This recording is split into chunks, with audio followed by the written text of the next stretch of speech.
Hello everyone, I'm Stella and this is Tarrant from Meeple University. We are today showcasing Planet B. It's not Planet Earth, it's Planet B. Which is Planet Earth, maybe in secondary reality parallel Planet Earth. Maybe it's somewhere in a futuristic dystopian sort of world. Where everyone's wearing tin foil hats. And there are space llamas as well. So, it takes a very irreverent look at a dystopian world, and it's a Euro game. So Let's dig in. Let's dig in. So I'll go through sort of how the game plays. These are all the components. I guess probably the most core mechanism here is tableau building. So a major part of your points and your good actions are going to come from constructing buildings. So you begin the game with a headquarters. You begin the game with 3 cards in your hand, and they will cost you money to construct. So you need to do things that will get you money. How do you get money? Sometimes you get them by activating your other buildings, or sometimes you get them by producing and selling resources. There's a little bit of an economic element there. You have 2 production lines, and when you take the production action, you choose one of them, and you produce the goods on that line. And you can pay money to change up what your lines do. So you can go really into plastic, for example, if you need to, or you can go for some of the higher end materials, and that will give you different resources when you produce. Those resources, sometimes they're required for running your buildings, but probably more often than not, you're just going to spend them as a free action to get money. And how much they're worth, there's a little bit of an economy going on here for how much they're worth. But a lot of it is getting those resources and then cashing them in for money, which you'll use to construct buildings, which you'll then use to activate. So you need workers to activate these buildings. You need to take actions that give you workers. There are actions which let you gain workers, and then actions that let you put workers over on the buildings. And when you do that, you get to activate the building.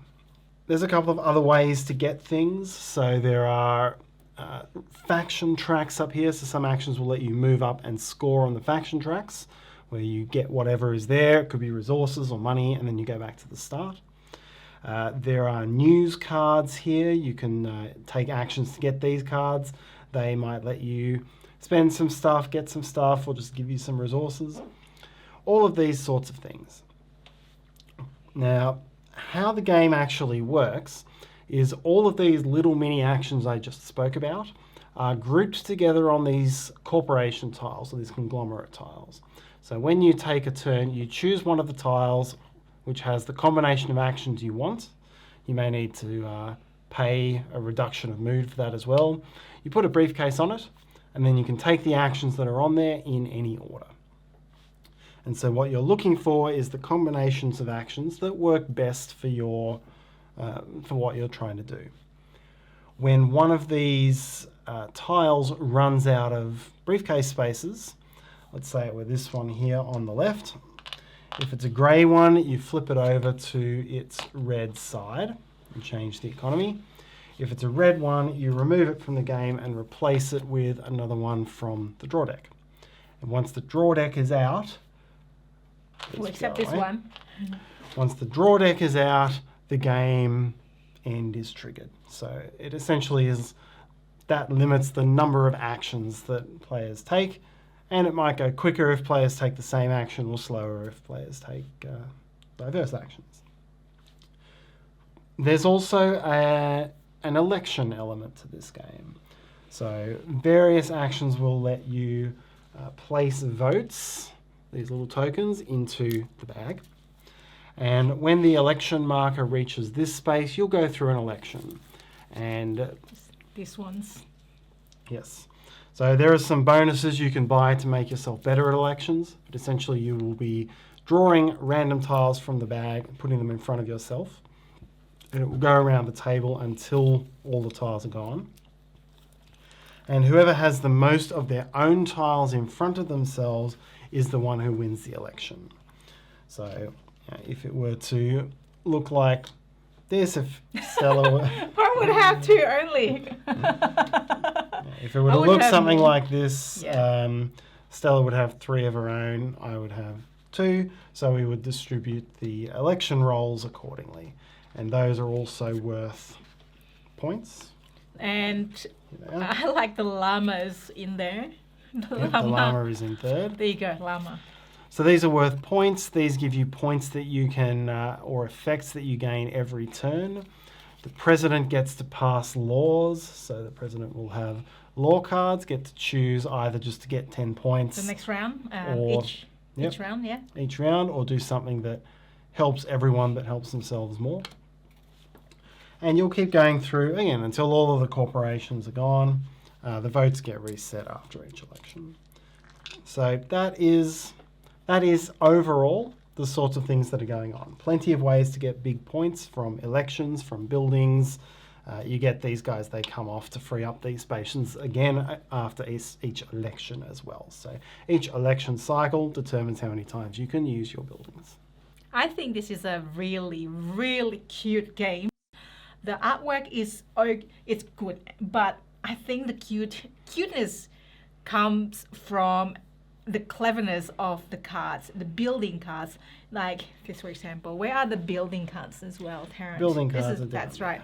So let's get the building cards first. So things like soybeans greenhouse. So you put your own workers and you can produce soybeans with this benefit, Yep. and or avocados. You can go and get brewery. You can get beer light and Bavarian beer. You can build public bathrooms, which give you not so much things, but the public likes you, so you can add more of your voting tokens, for example. So it's also thematic. Shower toilet. You spend, this is like the spend icon, spend water, and you gain the public happiness moods up, and you gain this resource, which is The faction track. faction track, okay, which is also another layer of the game. That you can see that the beauty salon, you could tailor, and there's like some really, really clever ones. Some of them get a little bit bleak. Here we've got a smoothie plant where you can. The Soylent Green option is to spend a worker to get 4 food. So those of us familiar with Soylent Green know what's going on there. And the news cards as well. There's just some nice theme built into them. You can do a weapons test and everyone's mood drops down, but it works with the factions. And there's some nice jokes in here as well. This is the plastic meeple card. You've decided to go for plastic instead of wood. You have to spend a plastic, but you lose happiness for that. There are other clever ones as well. And Hans im Glück has themselves here as well. You lose mood for releasing this very game, but a good old Carcassonne reprint, lots of moods. So. And this one, look, candy shop. You can get gumballs for 6 money and in 1 mood, or gummy bears. You lose 1 meat. Spend meat. Gummy bears. Oh, it's like, I swear, like this one here, mixed greens and juicy ribeye in the steakhouse. Yeah. Yeah, that was just only some of them, and you look at it like, oh my gosh, this is hilarious. That's part of the game. Is actually I'm having fun. Part of the game is just looking at them and then having a laugh at this. I love the money. The money is actually money, but then it's also points. It becomes secret victory points victory when you points. flip it over to the other side. So you got to be careful with how you place them. I almost got into trouble because I was not wearing a cloth with pockets, and Tarrant was like, "You need pockets. You need to hide it." The rules do say put it into your pocket. I put it in the bag, fine. So this money is great. And what do you think? So if we come back and we talk about the gameplay, it is. I don't know if everything perfectly works together in this game. It's got some nice, interesting. It's doing things differently, and I think that's what I do like. The way this production mechanism works. And the mood. It's quite an interesting one, and There's then you've got the mood track to work out. A lot of kind of like unique mechanics to it, or a set of mechanics that makes it unique. Yeah. I think the thing that didn't work for me ultimately was the action selection. So I appreciate that they've done something different here. they've got all these little smaller actions, and what you're doing is you're picking the combination of actions you want. I felt there were two things in that really didn't quite work for me. And one is that it wasn't really competitive. You basically just chose what you wanted, and it may or may not be there next time, depending on whether 3 players took the action or not. But essentially, this was, you pretty much had free reign. And as the game progressed, the tiles are split out so that they don't change that much. It's still the same combinations, or still the same mini actions that are in combinations. It's just that they're spaced out so you don't get huge amounts of the same actions out there at once. I think the other thing that this bred was high downtime. That is, one of the downsides that I noticed. Yeah. For me. Yeah, you were always taking your action. You had 3 or 4 different things to do here. There were also actions you could trigger off your cards. So you could put a lot of things together, and that does make a potentially high downtime game. Now, a lot of it you can plan in advance as long as the card doesn't go. I did a really poor job of planning in advance the first time I played, so that I was a big part of the downtime, more so than I usually would be, which meant there was quite a bit going on for my brain to pass, I suppose. But yeah, that to me is the biggest downside of this mechanism here. I think it is, I agree with lots of clever things. What I love about it is the theme and the little cute cards. And this actually is, I don't mind it being not too overly competitive, so I can, okay, if that's fair, I can still go there. But then the last person that goes there also gains some benefits. That is different. There are a lot of things that you want to do in this game. Some of them are advancing the track, and then you can just move back the track and then get the benefit, or keep advancing and gain the most benefit out of it. A lot of your action, also part of the downtime, is to build the building. Once you build the building, then you can only retrieve the meeples normally at the end of the election cycle. So, and then you can only use it once, and those buildings give you a lot of benefits, but you gotta have to time it right. There's like this A building is the cheaper one, for example, and then up to the C building is the more expensive ones to build.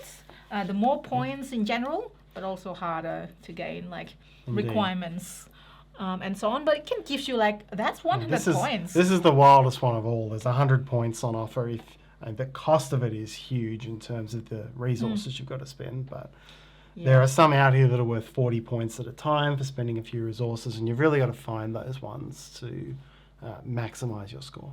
But look at this one, right? For example, these two, Cosmetic Lab and Launchpad. Maybe at the start of the game you would probably need the money more, but then towards the end you probably need the points more, which is this. So it gives you some flexibilities, which building you want to build. There's also option to demolish the building and get the money that you built with. Where is that? Is that somewhere? There are some buildings that have that effect. Yeah, so I think I love this bit. I love that the resources limited. Options are enough. I don't feel like it's too freely willy, because there's this one, but then you gotta have to gain the most maximum impact or the best options for yourself. The election mechanism is... Oh yeah, that too. That's quite unique. The election mechanism, again, it's unique. They've done something different with it. It's not the only game that has elections in it.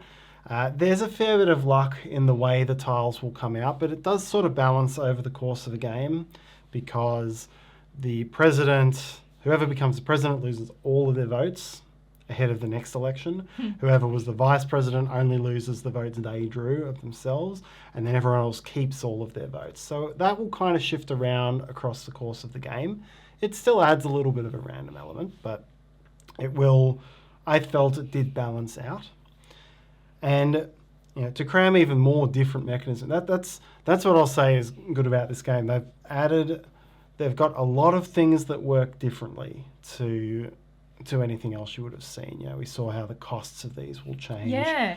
There's also a lot of cases where you're going to be taking a lot of these news cards for their news actions just to do the effects that are on them, because that's most beneficial to you at that moment. But then some of them are immoral and some of them are moral.